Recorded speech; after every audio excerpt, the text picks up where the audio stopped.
হযরতে আদম আলাইহিস সালামকে আল্লাহ পাক রব্বুল আলামিন মর্যাদা দান করেছেন। আদম আলাইহিস সালাম যখন জান্নাত থেকে দুনিয়াতে আসলেন,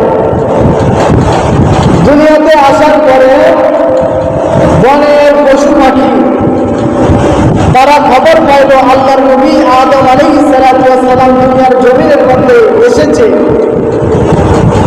সকল পশু পাখিগুলা আদম নবীকে দেখার জন্য গিয়েছে। সুবহানাল্লাহ। এর মধ্যে বন জঙ্গলার একদল হরিণ ছিল, যেই হরিণ আদম নবীকে দেখার জন্য আদম নবী জান্নাত থেকে এসেছে, আদম নবীর জিয়ারতে গিয়েছে, জিয়ারত মানে সাক্ষাতে গিয়েছে। তখন আদম আলাইহিস সালামের সামনে গিয়া হরিণ আদম নবীর দিকে তাকিয়ে রয়েছে। সুবহানাল্লাহ। আদম আলাইহিস সালাম তখন এই হরিণগুলার পিঠের মধ্যে হাত বুলিয়ে দিয়েছেন। হাত বুলিয়ে দেওয়ার পরে আল্লাহ পাক রব্বুল আলামিন তাদের মধ্যে একটা কস্তরি তৈরি করে দিয়েছেন, নিষ্কম্পনের মতো সুন্দর হয়ে গেল।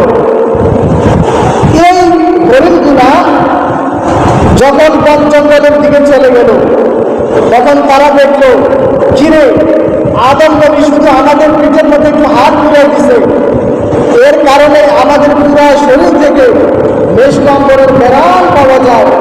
বন জঙ্গল পুরা গ্রামে ভরে গেছে। সুবহানাল্লাহ। এর মধ্যে আরেক দল হরিণ ছিল, তারা তাদের এই নিষ্কম্পনের সুগন্ধ দেখে তারা বলল যে আমরা আদম নবীর জিয়ারতে যাব।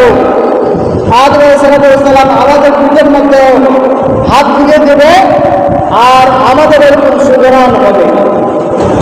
তখন ওই একদল হরিণ আদম নবীর কাছে গেল, কিন্তু আদম নবী তাদের পিঠের মধ্যে হাত বুলিয়ে দিছে, তাদের আর নিষ্কম্পনের মধ্যে সুগরান হয় না।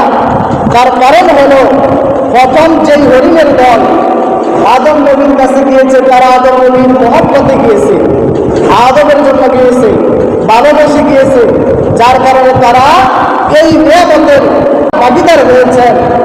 আর পরবর্তীতে যারা গিয়েছেন তারা গিয়েছেন এই নিষ্কম্পনের গ্রামের আশায়, যার কারণে তাদের আর এই গ্রামটা হয় না।